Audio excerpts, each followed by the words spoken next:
Televizioni Amerikan Newsmax, pritjet nga samiti i Pekinit, rezistenca e Iranit, analiza e situatës, demonstratat e ardhshme në Paris. Për më shumë detaje rreth të gjitha këtyre, tani do të mirëpresim një anëtar të Parlamentit të Iranit në mërgjim, anëtari i Këshillit Kombëtar të Rezistencës së Iranit, Ali Safavi, së bashku me analistën e sigurisë kombëtare dhe bashkëpunëtore të lartë në Institutin Lexington, Rebecca Grant. Mirëmëngjes të dyve.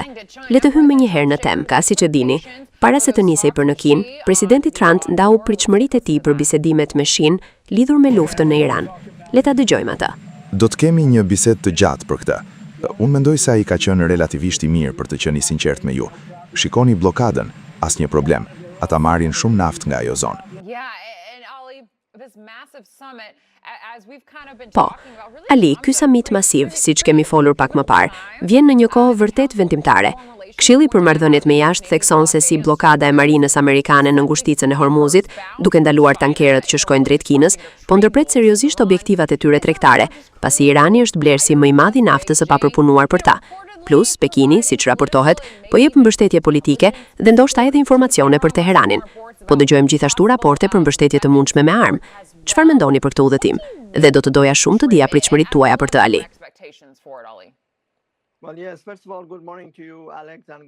Mirë, po. Së pari, mirëmëngjes Alex, dhe mirëmëngjes edhe për misafirin tënd.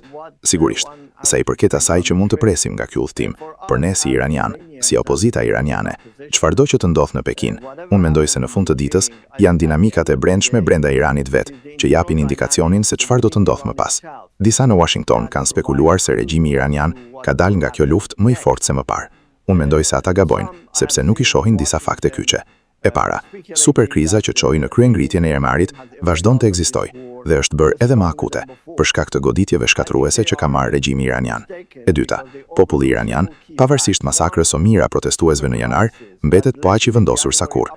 Shembull i qartë, regjimi është kthyer te ekzekutimet në një nivel që nuk është parë që nga viti 1988, kur u ekzekutuan 30.000 persona, kryesisht antarë të opozitës kryesore, Organizata e Mujahidinëve të Popullit të Iranit.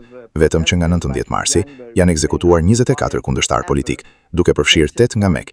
Pra, qartësi, kur bëhet fjalë për regjimin iranian, ata kanë shumë më tepër frikë nga një kryengritje tjetër, sesa nga rifillimi i luftës ose ndonjë iniciative jashtme që mund të ushtrojë presion mbi ta. Interesante. Megjithatë, unë mendoj se presioni ndaj regjimit iranian duhet të vazhdojë. Burimet që i mundesojnë atij të shtypi popullin iranian, të avancojë programin e tij bërthamor, të mbështesë proksarat e tij jashtë Iranit, ky presion duhet të ruhet.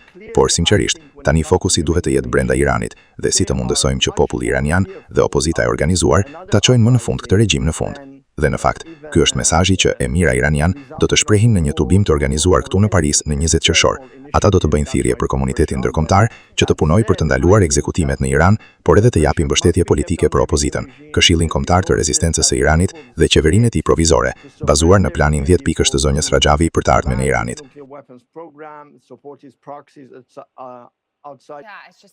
Në rregull. Po, është diçka që ne ndjekim me vëmendje. Mirë, Rebecca dhe Ali, faleminderit shumë që u bashkuat me ne këtë mëngjes. E vlerësojmë shumë thellësinë dhe analizën tuaj.